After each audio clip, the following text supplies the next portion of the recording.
Всем привет! Для тех, кто не умеет свистеть, у нас сегодня посвящается ролик. Сразу говорю, это будет звучать вот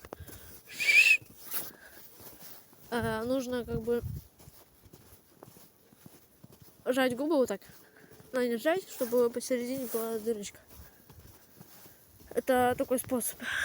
И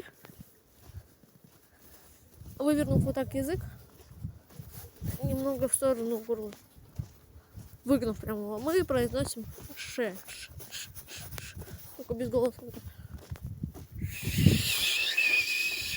У нас получается свист. Это просто еще как-то по-другому свистят, но я свищу. Это лайфхаки. Увидел. Ну, теперь так. Оба. А на улице можно свистеть.